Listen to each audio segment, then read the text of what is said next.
Welcome back to our channel Kiruthika energy essence.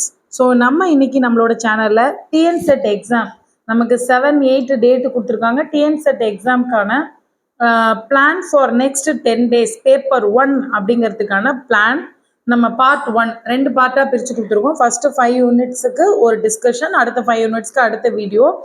So இன்னைக்கு வீடியோக்குள்ளே போகிறதுக்கு முன்னாடி கிருத்திகா எனர்ஜி எசன்ஸ் சேனலை சப்ஸ்கிரைப் பண்ணாமல் பார்த்துட்டு இருக்க வியூவர்ஸ் சப்ஸ்கிரைப் பண்ணிக்கோங்க. உங்களுக்கு வீடியோ பிடிச்சிருந்தா லைக் பண்ணுங்கள், சஜஷன்ஸை கமெண்ட் பண்ணுங்கள். ஸோ வீடியோக்குள்ளே போகலாம். ஸோ ஃபஸ்ட்டு பார்த்தோம் அப்படின்னா டிஎன்செட் எக்ஸாம் வந்து இந்த தடவை ரொம்ப ரொம்ப கவனிக்கப்படுற ஒரு விஷயமா இருக்குது அப்படின்னா அதுக்கான காரணம் என்ன அப்படின்னு பார்த்தீங்க அப்படின்னா முக்கியமான விஷயம். அது வந்து இந்த எக்ஸாம் எழுதி பாஸ் பண்ணால் உடனே அசிஸ்டன்ட் ப்ரொஃபஸர் எக்ஸாமுக்கு எழுதிடலாம். எழுதி அதில் மார்க் கூட வாங்கிட்ட பட்சத்தில் உடனடியாக ஹை ப்ரொஃபைல் டீச்சிங்கில் ரொம்ப ஹை ப்ரொஃபைலான assistant professor in arts and science college அதுக்கு போயிடலாம் அப்படிங்கிறது கவனிக்கத்தக்க குறிப்பிடத்தக்க விஷயம் அப்படின்னே சொல்லலாம். ஸோ எல்லாருக்கும் இந்த சான்ஸ் கிடைச்சிடாது. ஏன்னா டிஎன்செட் எழுதிட்டு ரொம்ப நாளாக வெயிட் பண்ணிட்டு இருக்கவங்க இருக்காங்க. ஸோ அதனால இந்த வருஷம் நம்ம எக்ஸாமுக்கு ரொம்ப தரவாக ப்ரிப்பேர் ஆகுறது அப்படிங்கிறது நமக்கு வந்து ஒரு பெரிய கோல்டன் ஆப்பர்ச்சுனிட்டி. ஏற்கனவே நான் நம்மளோட வீடியோவில் சொல்லியிருக்கேன். ஸோ ஃபர்ஸ்ட் ஆஃப் ஆல் இன்னைக்கு பார்த்தோம் அப்படின்னா ஒரு 5 யூனிட்ஸ் எடுத்திருக்கோம். Teaching aptitude, research aptitude, communication, mathematical aptitude, logical reasoning. அதில் டீச்சிங் ஆப்டிடியூட் அப்படின்னு பார்க்கும்போது ஸோ டீச்சிங், லேர்னர்ஸ் கேரக்டரிஸ்டிக்ஸ், அதுக்கப்புறம் factors affecting teaching, methods of teaching, teaching supporting system, evaluation system. So இதில் டீச்சிங் அப்படிங்கிறத எடுத்துக்கும் போது நமக்கு concept, objectives, levels of teaching, memory, understanding, reflective, characteristic, basic requirement. ஒரு டீச்சிங் அப்படிங்கிறதுக்கு நமக்கு என்னென்னலாம் தேவை, என்ன கான்செப்டுக்கு என்ன மாதிரி மெத்தடாலஜி, என்ன மாதிரி ஆப்ஜெக்டிவ்ஸ் இருக்குது, ஹையர் எஜுகேஷனில் என்ன மாதிரியான ஆப்ஜெக்டிவ்ஸ் இருக்குது, இதெல்லாம் நமக்கு தெரிஞ்சிருக்கணும். ஸோ மெமரி எப்படி, அண்டர்ஸ்டாண்டிங் லெவல் எது, ஸோ நமக்கு blooms taxonomy in higher education level இதெல்லாம் தெரிஞ்சிருக்கணும். ஸோ லேர்னர் கேரக்டரிஸ்டிக்ஸ் அப்படின்னு எடுத்துக்கும் போது பார்த்தீங்கன்னா அடலசன்ட் லேர்னர். ஏன்னா நமக்கு வந்து academic, social, emotional and cognitive individual differences இது வந்து யாரோடது அப்படின்னா அடலசன்ட்டோடதை நம்ம தெரிஞ்சிருக்கணும். லேர்னரோட கேரக்டரிஸ்டிக்ஸ். அடுத்து பார்க்கும்போது factor affecting teaching related to so டீச்சிங்கை ரிலேட் பண்ணுற அஃபெக்ட் பண்ணுற விஷயங்கள் என்னென்ன. So learner, teacher, material, instructional facility, learning environment and institution இதெல்லாம் சொல்கிறோம். ஸோ அடுத்து பார்த்தோன்னா method of teaching. So teacher சென்டர்டா, லேர்னிங் சென்டர்டா, அதுக்கப்புறம் எந்த மாதிரியான விஷயங்கள்லாம் நம்ம யூஸ் பண்ணுறோம் மெத்தட் ஆஃப் டீச்சிங்கில், ஆஃப்லைன், ஆன்லைன், புது புது இன்ஸ்ட்ரக்ஷன் மெத்தட்ஸ் என்னென்ன அதெல்லாம் நம்ம கொண்டு வர்றோம். ஸோ இப்போ வந்து முக்கியமான விஷயம் அப்படின்னு பார்க்கும்போது இப்போ ஸ்வயம், தீக்ஷா ஆப் இருக்கட்டும், ஸ்வயம் பிரபா, மூடு இதெல்லாம் வந்து நம்ம மூடல் இதெல்லாம் வந்து நமக்கு இதில் கொண்டு வராங்க. இது இல்லாமல் இப்போ நம்ம அந்த நான் முதல்வன் மாதிரியான கல்லூரி கனவு இந்த மாதிரியான விஷயங்களையுமே நமக்கு ஹையர் எஜுகேஷனில் கொண்டு வந்திருக்காங்க. டிஸ்கஸ் பண்ணிட்டு இருந்த மாதிரி மெத்தட் ஆஃப் டீச்சிங் அப்படிங்கும்போது நமக்கு ஆஃப்லைன், ஆன்லைன் மெத்தட்ஸ் நிறையவே இருக்குது. ஸோ இன்னைக்கு வந்திருக்க எல்லாத்துலேயுமே ஆஃப்லைன், ஆன்லைன் மெத்தட்ஸ் என்னென்ன மாதிரி டீச்சர் சென்டரா, லேர்னர் சென்டரா இதெல்லாம் யூஸ் பண்ணுறோம். இப்போ ஹையர் எஜுகேஷனுக்கு என்னென்ன மெத்தடாலஜி எல்லாம் யூஸ்ஃபுல்லாக இருக்கும் அப்படிங்கிறது தான் இது. அடுத்து டீச்சிங் சப்போர்ட் சிஸ்டம் அப்படிங்கும்போது traditional, modern and ICT based. So traditional method, modern method, அதுக்கப்புறம் ஐசிடி இன்டெகிரேட்டட் மெத்தடு. இது மூணுலையுமே நம்ம எந்த மாதிரி வெல்வர்ஸ்டாக இருக்கும் இதை வந்து செக் பண்ணுற மாதிரியான கொஷின்ஸ் இருக்கலாம். ஸோ இதுக்கப்புறம் பார்த்தோம்னா evaluation system. So evaluation system ரொம்ப ரொம்ப இம்பார்ட்டன்ட். பிகாஸ் ஹையர் எஜுகேஷனை பொறுத்த வரைக்கும் எவாலுவேஷன் சிஸ்டம் வந்து ரொம்ப இம்பார்ட்டன்ட் அப்படின்னு சொல்லலாம். ஸோ எவாலுவேஷன் சிஸ்டம் ஏன் ரொம்ப இம்பார்ட்டன்ட் அப்படிங்கும்போது நமக்கு டிஃப்ரெண்ட் மெத்தட்ஸ் ஆஃப் எவாலுவேஷன் இருந்தாலும் நம்ம ஹையர் எஜுகேஷனில் நம்ம வாங்குற கிரேட்ஸ் அண்டு டிகிரி வந்து ரொம்ப ரொம்ப ஜாப் ஃபேக்கல்ட்டி அப்படிங்கிற போது ஜாப் ஓரியன்டாக பார்க்கும்போது ரொம்ப இம்பார்ட்டண்ட்டாக இருக்கிறதுனால எவாலுவேஷன் சிஸ்டத்துலேருந்து ரொம்ப கொஷின்ஸ் வரும். ஸோ முக்கியமான டாபிக்னு பார்த்தீங்கன்னா சாய்ஸ் பேஸ்டு கிரெடிட்ஸு, என்னென்ன எவாலுவேஷன் சிஸ்டம் ஹையர் எஜுகேஷனில் இருக்குது, கம்ப்யூட்டர் பேஸ்டு டெஸ்டிங் எப்படி, innovations in evaluation system. For example நம்ம பார்த்தோம் அப்படின்னா நிறையா இருக்குது, அது எல்லாமே இதில் வந்துடும். அடுத்து ரிசர்ச் ஆப்டிடியூட் அப்படின்னு எடுத்துக்கிட்டோம்னா ரிசர்ச். ஸோ இது வந்து நமக்கு ஒரு பிஹெச்டி ஹோல்டருக்காக நடத்தப்படுற எக்ஸாம் அப்படிங்கிறதுனால ரிசர்ச் பார்த்தீங்கன்னா ஃபுல் ஆப்டிடியூடும் நமக்கு தெரிஞ்சிருக்கணும், ஆப்டிடியூட் இருக்கணும். மெத்தட்ஸ் ஆஃப் ரிசர்ச்சில் என்னென்ன மெத்தட்ஸ் இருக்குது, types of steps of research. So research full circle நான் கொடுத்துருக்கிறது அப்படின்னு பார்த்தீங்கன்னா so up to date research பண்ணுறதுக்கான நம்ம ரிசர்ச் பண்ணலன்னா கூட அதோட ஸ்டெப்ஸு டைப்ஸு மெத்தட்ஸு தீசஸ் எப்படி எழுதணும், ஆர்டிக்கிள் ஒரு புக்கில் எப்படி பப்ளிஷ் பண்ணணும், ஆர்டிக்கிள் பப்ளிஷ் பண்ணுறதுக்கு என்னென்ன இருக்குது, ஜேர்னல் ரைட்டிங்னா என்ன, அப்ளிகேஷன் ஐசிடி நம்ம இன்ஃபர்மேஷன் டெக்னாலஜியை ரிசர்ச்சுக்கு எப்படி யூஸ் பண்ணலாம், ரிசர்ச்சுக்கு எத்திக்ஸ் என்னென்ன. ஸோ ஃபார் எக்ஸாம்பிள் நம்ம சொல்லணும் அப்படின்னா பிளாகரிசம் இதை பற்றிலாம் இருக்கலாம்.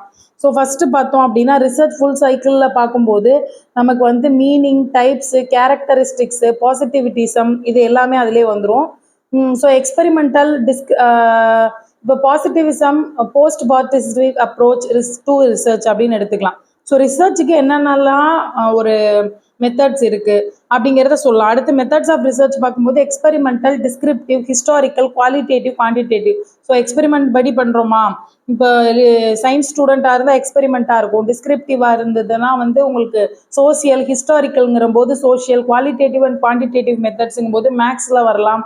இல்லை எல்லாத்தையுமே யூஸ் பண்ணுற மாதிரியான நிறைய டாபிக்ஸ் இப்போ வந்துருச்சு. ஸோ ஸ்டெப்ஸ் ரிசர்ச்சுக்கு என்னென்ன ஸ்டெப்ஸ் இருக்குது, ஸோ 5 ஸ்டெப்ஸ் இருக்குது. அனலைசிஸ் நம்ம 5 ஸ்டெப்ஸ் என்னென்ன, இதில் வந்து எந்தெந்த ஸ்டெப் ரொம்ப இம்பார்ட்டன்ட் இதெல்லாம் பார்த்துக்கலாம். அடுத்து தீசிஸ் அண்ட் ஆர்டிக்கல் ரைட்டிங் வந்து எப்படி தீசிஸாக ஃபார்மேட் பண்ணணும், அதுக்கப்புறம் ஸ்டைல்ஸ் ஆஃப் ரெஃபரன்சிங் என்னென்ன இதெல்லாமே.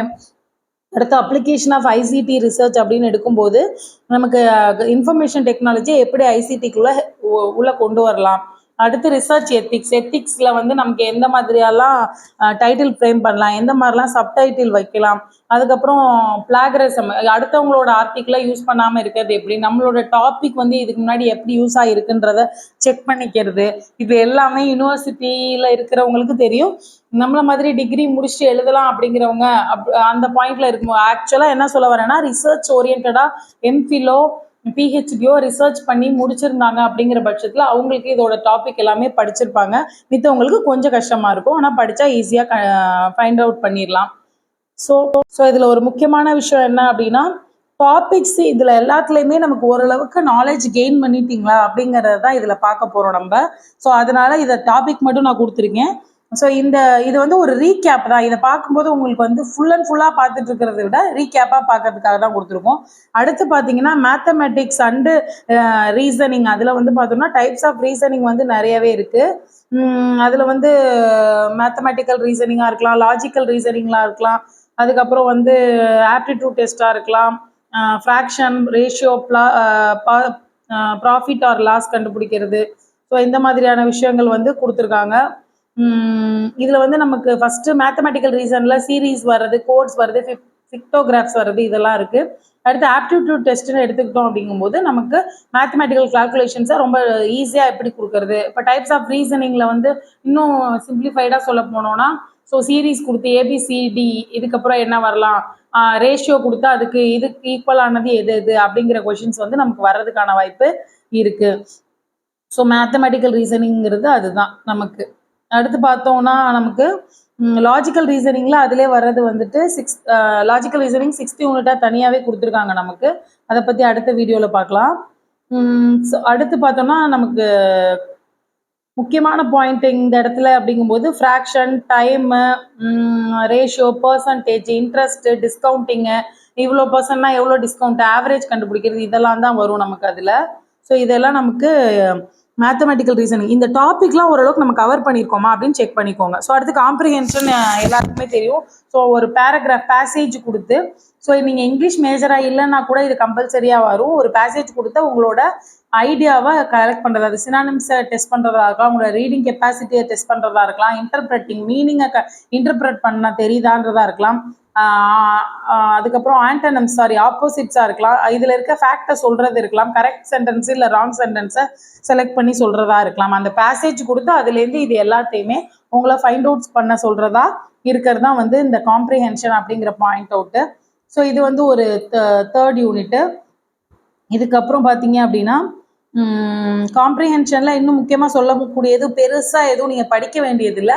பட் வந்து ஏன்னா தனிப்பட்டு நம்ம இதுதான் காம்ப்ரிஹென்ஷன் கொடுப்பாங்கன்னு தெரியாது. பட் இன்டர்பிரட்டிங் அப்படிங்கிறது தெளிவாக படித்து 4-5 தடவை படித்து பார்த்து அதை புரிஞ்சுக்கிற ஐடியாவில் இருக்கும்போது நமக்கு ஈஸியாக இருக்கும் காம்ப்ரிஹென்ஷனை பொறுத்தவரை.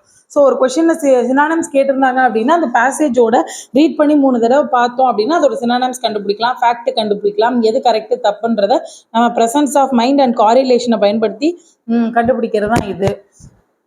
ஸோ அடுத்து பார்த்தோம் அப்படிங்கிற பட்சம் ஸோ அடுத்த யூனிட் கம்யூனிகேஷன் அப்படிங்கிற யூனிட் பார்க்கும்போது, ஸோ கம்யூனிகேஷன் அப்படின்னா மீனிங், கம்யூனிகேட்னா என்ன மாதிரியான டைப்ஸ் இருக்குது, மீனிங் கம்யூனிகேஷன்னா என்ன நம்மளோட கன்வே ஆஃப் மெசேஜ், அதுக்கப்புறம் டைப்ஸ் ஆஃப் கம்யூனிகேஷன், அதுக்கப்புறம் கேரக்டரிஸ்டிக்ஸ் ஆஃப் கம்யூனிகேஷன் என்ன மாதிரி கிளியராக இருக்கணும், verbal communication, non verbal communication, symbolical communication இதெல்லாத்தையும் கொண்டு வர. ஸோ எஃபெக்டிவ் கம்யூனிகேஷன்னா என்ன, வேர்பலில் non verbal, intercultural, group communication, classroom communication இதெல்லாம் எப்படி இருக்கணும், இது எஃபெக்டிவாக இருக்கணும்னா என்னென்ன ஃபேக்டர்ஸ்லாம் இருக்குது அப்படிங்கிறது நமக்கு கொஷினாக வரும். So barriers to ineffective communication, barriers to effective அது எதை தடுக்குது அப்படிங்கும்போது நமக்கு நிறைய பாயிண்ட் அவுட் இருக்குது. கிளாஸ் ரூம் கம்யூனிகேஷனை பொறுத்த வரைக்கும் எஃபெக்டிவாக இருக்கிறதுக்கு லேர்னர் அட்டென்ஷன், டீச்சரோட efficiency, environment, people and society இது எல்லாமே வருது. அடுத்து மாஸ் மீடியா அண்ட் சொசைட்டிலையும் நம்ம கம்யூனிகேஷனுக்கு ஸோ நம்மளோட விஷயங்களை வந்து பசங்களுக்கு இப்போ வந்து இப்போ ப்ரொஃபைலிங்லேயே யூடியூப்லாம் வந்துருச்சு.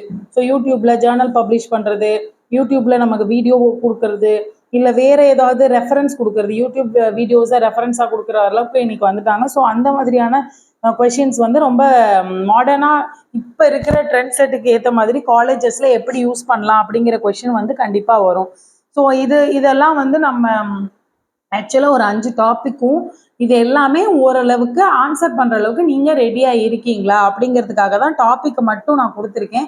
இதுக்கு அடுத்து செகண்ட் யூனிட்டு நான் செகண்ட் பார்ட்டும் போட்டதுக்கப்புறம் நம்ம ஒவ்வொரு யூனிட்லேருந்தும் ஒரு 50 கொஷின்ஸ் வந்து நான் ரெடி பண்ணி உங்களுக்கு நான் ஆன்சரோட ஒர்க் அவுட் மாதிரி, ஸோ இந்த கொஷின் இதுக்கு ஆன்சர், இது ஏன் இதுக்கு ஆன்சர் அப்படின்றத கொடுக்கலான்ற ஐடியாவில் இருக்கும். ஸோ இதுக்கு அடுத்து பார்க்கும்போது ஸோ நம்மளோட முக்கியமான பாயிண்ட் என்னன்னா இது பார்ட் 1 பார்ட் 2 முடிஞ்சதுக்கப்புறம் ஒரு 50 கொஷின்ஸ் 2 செட்டு தான், ரொம்ப இல்லை ஒரு மாடலுக்கு. ஏன்னா ஒரு கொஷினாகவே பார்த்துட்டு இருக்கிறத விட ஒரு மாடலுக்கு இந்த மாதிரியான கொஷின் இது மட்டும்தான் வரும் நான் சொல்லலை, இந்த மாடலை எடுத்துக்கிட்டு இதை வந்து நீங்கள் இந்த மாதிரிலாம் கொஷின் கேட்டால் இந்த மாதிரி சால்வ் பண்ணி பாருங்க அப்படின்னு ஒரு 2 செட்டு அடுத்து போடலான் இருக்கோம். ஸோ உங்களுக்கு ஏதாவது டவுட்ஸ் இருந்தால் கண்டிப்பாக கமெண்ட் பண்ணுங்கள், இல்லை கிளாரிஃபிகேஷன் வேணும்னா சஜஷன் இருந்தாலும் கண்டிப்பாக நம்மளோட கிருத்திகா எனர்ஜி எசன்ஸ் வீடியோவில் கமெண்ட் பண்ணுங்கள். ஸோ இங்கிலீஷ் லிட்ரேச்சர் ஸ்டூடெண்ட்ஸ்க்கு கண்டிப்பாக என்னோட சேனல் கண்டிப்பாக ஹெல்ப்ஃபுல்லாக இருக்கும். Educational psychology series for PG, TRB and TN செட்டுக்குமே நம்ம போட்டிருக்கோம். How to study, poem, literary devices இதெல்லாமே போட்டிருக்கோம். So motivational series, memory enhancing technique, success idea sharing இதெல்லாமே தனித்தனி சீரீஸாக நம்மளோட சேனலில் ஆல்ரெடி அப்லோட் பண்ணியிருக்கேன். ஸோ ஏதாவது டவுட் இருந்தால் கண்டிப்பாக கேளுங்க. கிருத்திகா எனர்ஜி எசன்ஸை சப்ஸ்கிரைப் பண்ணாத வியூவர்ஸ் சப்ஸ்கிரைப் பண்ணிக்கோங்க, நோட்டிஃபிகேஷன் பெல் ஐக்கானை கிளிக் பண்ணிக்கோங்க. தேங்க்யூ ஃபார் வாட்சிங். Thank you friends.